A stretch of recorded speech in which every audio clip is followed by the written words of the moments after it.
sometimes things can be so confusing because you don't really know what's happening, right? Like you go through stuff and things happen, and when you're a child, like you don't have control over them, right? Like you just kind of have to live through them. You don't make the decisions about where you go and where you can't go, what you do and what you can't do. You just got to kind of live. And then you get to a point where you look back and you just wonder, why am I going through this? Or why did this happen? Or why did this have to happen?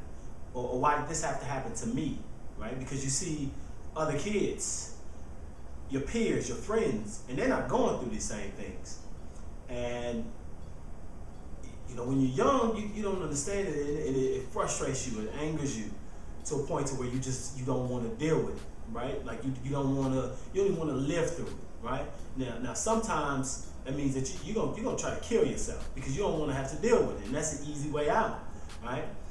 But then you try that over and over again, and then you fail at that, and then you wonder, well, what's wrong with me? Because I can't even get that right? Like I don't want to be here. I don't understand any of this stuff that's happening. I don't know why it's going on, but I can't even get out of the situation. But then something happens, right? It's like you have this moment of clarity, right? And you think about everything that you've been through, right? And you say, well, why this? And why that? And why this? And why that? And why this? And why that? And then you understand, you look, and you say, no. It wasn't that you weren't supposed to be in those situations, right? Because you're standing here now, right? So those situations that didn't destroy you. So going through those situations meant that you were supposed to go through, right? But now you think, well, what about everybody else? Because I got my clarity, right? I understand I'm healed. But then it's like, what about everybody you left behind, right?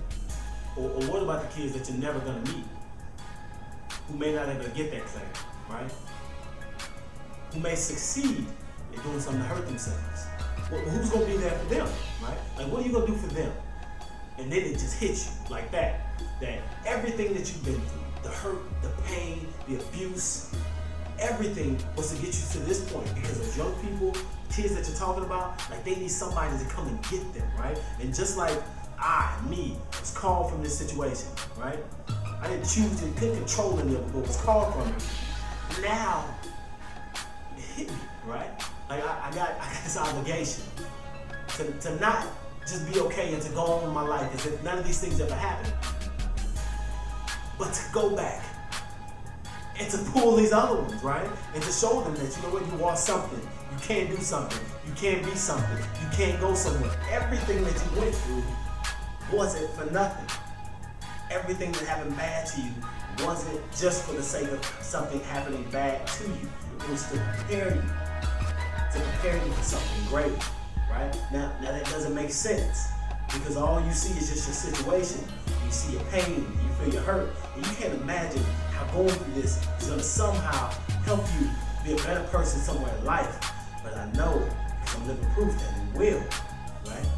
But what's going to have to happen is your perspective is going to have to change. What you think about what you're going through is going to have to change. And then what you do next is what's going to matter, right? Because you're either going to cry and you're going to pity yourself every single day. And you'll be 20, 30, 40, 50, 60 years old, still pitying yourself. Or you're going to say, you know what? This stuff happened to me. I hated it. I didn't like it, and it wasn't right. But no matter what has happened to me, I'm going to use all of this, and I'm going to do something really, really special with my life, right? But what it's going to take for us is that you got to stand up, right? Like you got to take a stand. You got to decide that never again are you going to pity yourself, or you're going to tear yourself down further, but you're going to do something. And that's the most important thing. What are you going to do next?